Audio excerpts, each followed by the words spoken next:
What's up, dudes? Chooch back with another one. Out here on the INMOTION V12 high torque, and I'm doing a little bit of riding and getting a little bit of flare down with my jumps. You see that, a little bit of a tail whip action in there. That's the first time I've hit that big jump on the INMOTION V12 high torque. And then that one right there is super sketchy. That one you just saw is, man, just the angle of it, the gap, and it is like a gnarly double. So if you case it, it's gonna drop you. So, and then this one right here is pretty big as well. So I'm working my way up. Definitely liking the jumps a little bit. That right there, that jump right there is super sketchy, but I finally hit it. And the INMOTION V12 really is a phenomenal jumping wheel. If you want to get into this and you want to go out to the local jump park or bike track or whatever it is and maybe hit some doubles and stuff, this one really is good, man. And that's the first times I've hit jumps that big on a 16-inch wheel, and the torque really gives me a peace of mind on my landings as well. Whenever I'm coming in, and maybe if I mess up my landing and I'm leaning way too far back, you'll put a lot of strain on that motor. But the torque also works in the reverse way, so it works for braking as well. Having those strong motor windings in there, it's a lot more motor windings within the area, basically in there, is what makes it a torque wheel. And whenever you're coming down for your landing, it really helps with that. It really does, guys. So if you biff it and you come down real hard at a weird angle in a way that, like, if you were riding the high speed, for instance, it would maybe like blow your MOSFETs. But now, since you have that high torque motor in there, it really helps with keeping the strain off the MOSFETs, because it's putting the strain on the motor instead when you're landing like that. So, kind of one thing to keep in mind. This high torque wheel really does have it.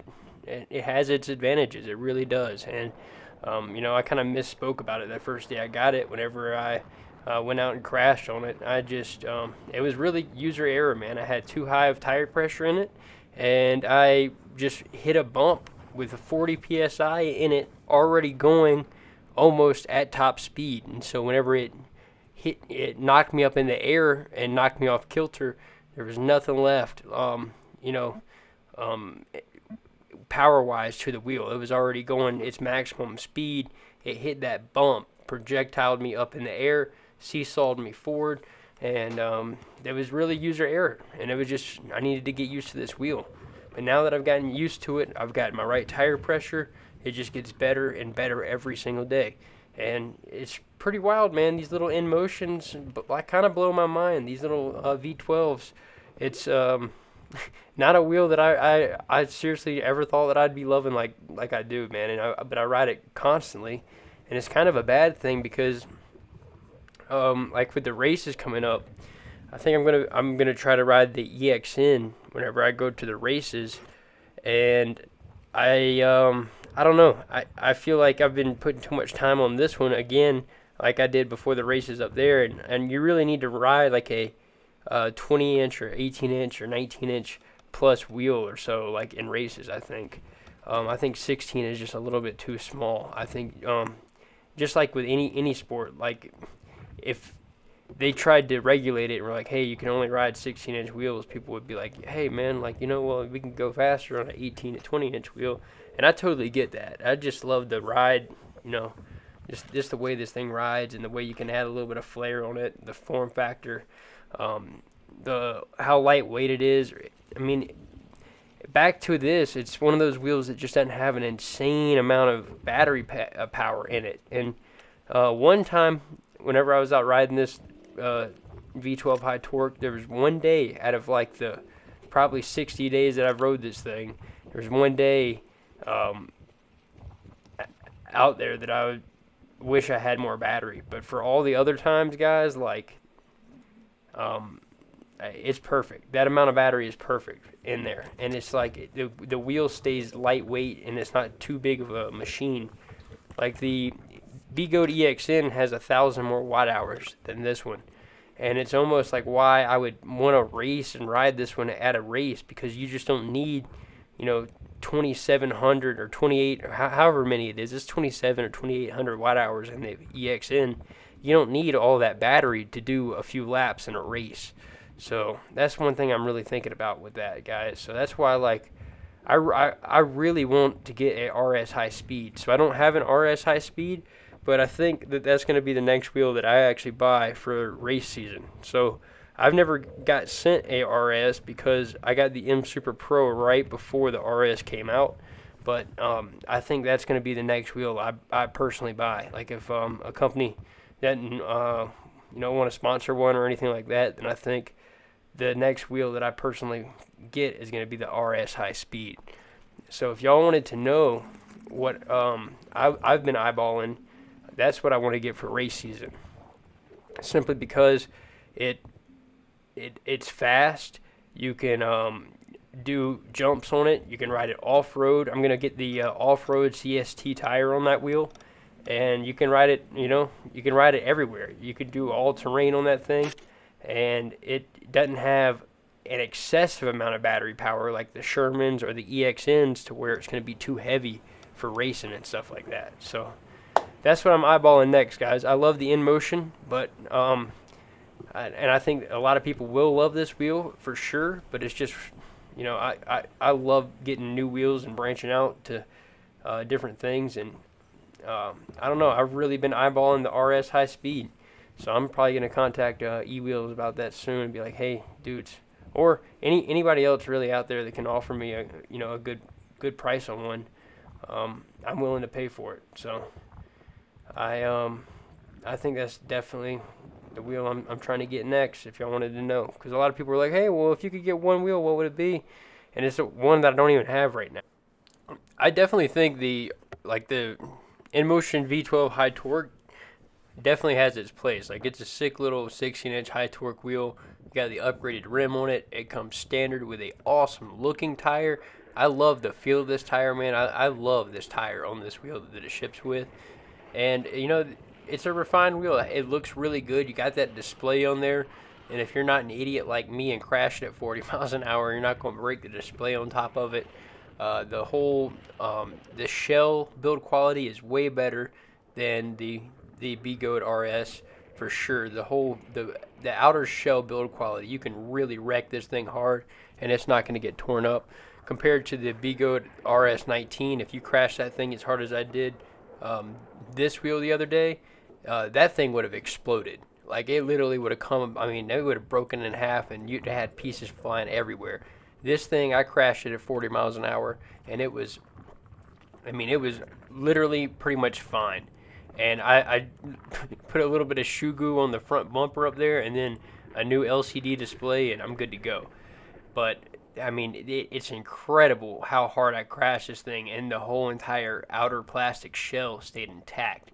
And if you ever do take this thing apart, it's really quite impressive the way the build quality is on the INMOTION. It really is a lot better than the B-Goat. The B-Goat is just kind of, it's the no frills machine, man. It does what it does. It's a high performance wheel. It doesn't have all the bells and whistles to it, but there's a reason people like them, man. They got, it's almost a cult-like following with the B-Goats, and I definitely was one of them. The reason I've been riding this one so much and the INMOTIONs and whatnot is because they sent them my way to try out, and I've loved them. I really have, and it's just because they've sent them over my way to try out and test out and whatnot, and I like them. I like them so much that I had the EXN sitting right next to this one, and then I chose to race this one at Apple Valley last year. Now, I didn't win it, but I was in second place until the last corner. So, and then it was wind that took me down. And one huge disadvantage of smaller wheels like this, guys, you just think about it. If you're cruising on this thing compared to like a Sherman and you get hit with a wind gust, it's going to give you a way more of an effect on you when you're on this as opposed to the Sherman. Just because with the Sherman, you have way more weight, you have more inertia, the wheel's way bigger, and due to 20-inch wheels spinning around at 40 miles an hour, and compare that to a 16-inch wheel spinning around at 40 miles an hour, the inertia difference right there is just huge. I mean, it really is. And wind really affects this little thing, guys. So that's one thing to think about with these smaller wheels. If you're trying to ride fast and you're commuting in a city that's, or, you know, somewhere where it's windy all the time, this thing is extremely hampered by the wind. I mean, it will blow you everywhere when you're on a little wheel like this, the little 16-inch wheel. The wind is just brutal. But if I'm on like my Sherman and it's the same exact wind outside, all I gotta do is tuck a little bit, and I'm good to go. And I can just keep ripping. And it's just because the wheel's way heavier, and it's just, you know, it's a larger, more mass device. With this, you can try to tuck, you can try to get as low as you want to, but if it's windy, it's just not enough. Not enough weight or wheel, or I don't know how to explain it, there to keep, you know, the wind from affecting you. So that's another huge thing, because I've noticed that, man. I've noticed it's been extremely windy, and I'm not one of those tinfoil hat guys or anything, but I really think that, you know, I think they've been spending a ton of money, they say, on weather manipulation and all that type of stuff. And I'm starting to believe it, dude. And whenever I go outside every day to film, I'm like, dude, what is going on? I'm like, why? Like, there's very rarely has it been like this year where I go outside and it is not like 90-mile-an-hour winds. And I don't know what it is, dude. Like, it is insane. But that's one thing to think about. If it is windy where you live at, get a larger wheel, because the wind affects these things like crazy. So, like, you are in a predicament. I see right now, like with a lot of people when they're looking at an INMOTION V12 and they're looking at the RS19, because I think that'd be really the two. I mean, they're pretty much the same price, man, right in the same price bracket, and it's just really hard to decide on the two, like which one you should get, and it's because, I mean, one of them has a kind of a bad reputation. And it's all BS, dude. Like, I think the whole B-Goat reputation and all that, it was just perpetuated, dude. There's a few people, and they are good people, man. A lot of them are just characters, man, that are on the Facebook groups and stuff like that. And it was kind of a meme, dude. The whole B-Goat being a bad wheel honestly became like a meme, dude. It's not a bad wheel. Like, and a lot of people coming into the hobby that are new, like, I want you to know that. Like, it literally was a meme that was created where, like, Gotway kind of got the brunt of it. I mean, it really, they are not a bad company. The wheels are great. If you go to any race, all you see is B-Goat wheels. I mean, literally all you see is B-Goat wheels. I guarantee you, when we go to the races coming up, or this whole race season, it's just going to be B-Goat wheels out there. It's going to be EXNs, RS high speed, RS high torque, EXN, RS high speed, RS high torque, EXN, and then there's going to be like maybe I'm betting like one King Song S20 out there that somebody has an early release of to race, and then whoever has their master is going to try to race those, and there's probably going to be a separate class for the suspension wheels. But I'm telling you, just for like the standard wheels that you know, your typical electric unicycle, it's just all B-Goats, bro. I'm telling you, in the races, they are not bad. The best riders ride them all the time, and seriously, it's a few people in the Facebook groups that just perpetuated it, dude. And like, they aren't bad people, and they didn't mean any harm by it. But I mean, like, they had like a cult like following with the meme of it, of people that did have problems with the wheels, you know. And so it just kind of sparked. It's just like anything, man. Like a few people can really damage a brand or a name, anything like that. If they really try, you know, they can cause harm to it. So I really think the B-Goat is not a bad wheel. I think it's if you want a high performance race wheel that does it all, that can do the same thing this is doing, but it just doesn't have the incredible build quality. It doesn't have the LCD display on it, and it doesn't have like the upgraded new rim. Then the RS is still a great wheel. And I know that's a lot of things that I'm leaving out there, but the RS still has its place. Like, and I will say that, guys. Like,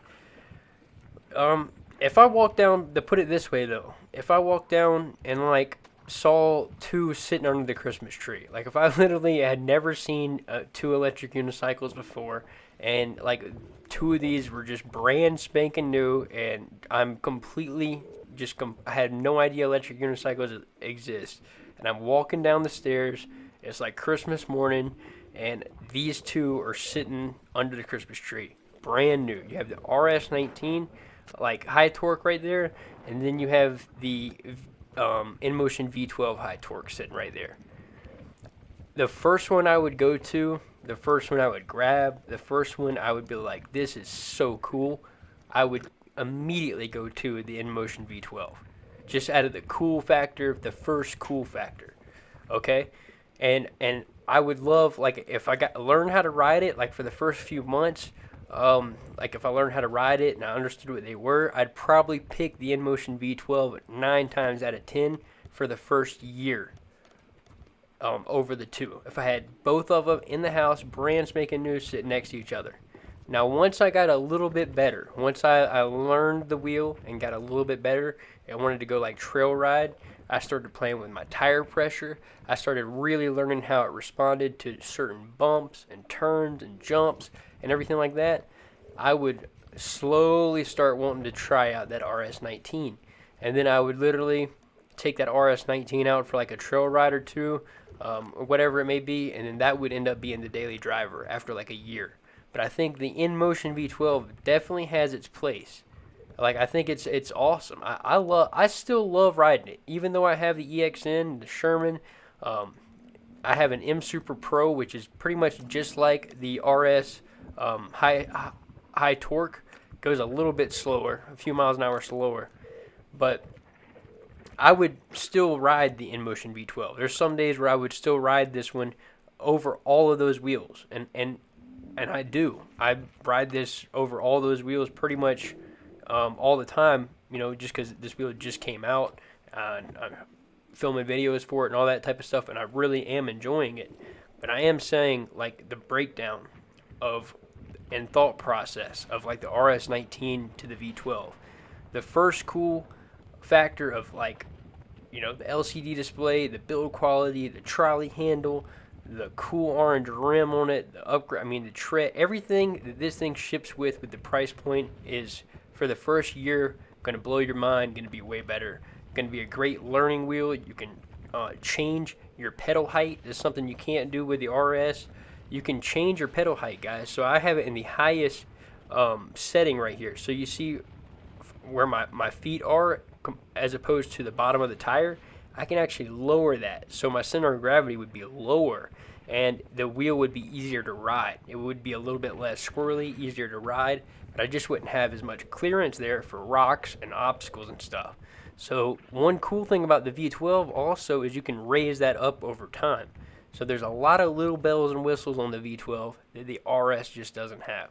The RS is just more of a performance wheel. The RS high speed is just going to haul butt, dude. It's just going to haul butt. It's going to ride smooth. If you have a malfunction, a breakdown, it's easy to get in there and repair anything really quick. Parts are easy to get for that wheel because of how many people have them. You can get RS motherboards, RS motors, rims, all that stuff super cheap, and then changing them out is a breeze, dude. And that's one thing about the build quality thing. Because the build quality is not incredibly exceptional, to where, put it this way, there's like, when you take apart this wheel right here, the INMOTION V12, there's like 150 screws that come out of this thing. When you take apart an RS19, there's probably like 45. So just in the way that it's engineered, just to show you, like, there's way more to the INMOTION V12 and the way you have to take it apart and whatnot. Like changing a tire, or changing a tube on the INMOTION V12 is going to take you 4 times as long as it is on the RS19. So that's one thing to think about. Even though the builder quality on this wheel is way better, it's a heck of a cool wheel and whatnot. It just is a lot of stuff to take apart whenever you have to do something on it. It's a lot of screws, dude. You could literally take this thing apart and leave half the screws out of it. I'm not kidding you. And then assemble it with half the screws, and it would still hold together and be a solid wheel. Like, that is how over-engineered and well-designed like this thing is. I mean, they went above and beyond on the INMOTION V12. This thing, it's a little tank is what it is. And it is a little tank with every bell and whistle. And the RS19 and the RS High Speed and all that is just a performance wheel that's easy to fix anything if you have a problem with it. They've been using the same rims on those things for a long time, the same type of motor setups, just because it's tried and true. There's some people that don't like it, but the people that do love it. And that's just how it is, man. And I know it's so weird, man, for people that are coming into this hobby that see like two wheels like this, competitively priced, one with bells and whistles through the roof, touch screen display, looks really, really nice compared to the other one, and then they're both the same price. It's like, what's the deal here? And then why are people still buying the other one is what people are thinking. But I mean, that's the best way I can explain it. I know it might still be confusing to you, but put it this way: the V12 is a great small compact wheel. It's not too heavy, lightweight, 16-inch wheel, great for parks, exploring, easy to put in and out of the car. LCD display, looks good, high build quality. The B-Gold RS is more of a race wheel. It's more of guys that want to go out there and literally just rip their machine. They don't want to have a display on top of it because they know they're going to be crashing it. The RS is just more for the hardcore trail riding guys that rarely are just like in the city. The RS is more of for big jumps, hard trail riding, and et cetera, et cetera. And you're going to have to run a high tire pressure in that thing. If you're doing it, a higher tire pressure than this one, because this one does have the upgraded rim, which is great. But this one definitely has its place. I find this thing to be awesome. I love the INMOTION V12 high torque. It's a ton of fun, but I'm definitely saying that a lot of people out there that have been riding might want to go with other wheels if they're upgraded to it. Now, I think this is a phenomenal first or second electric unicycle, but the guys that have been into it a while might want to go with something different.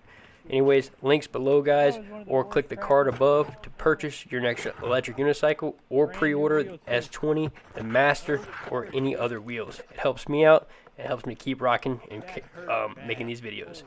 Anyways, if y'all enjoyed the video, throw it a thumbs up and hit the subscribe button if you're new, and I'll see you dudes in the next one.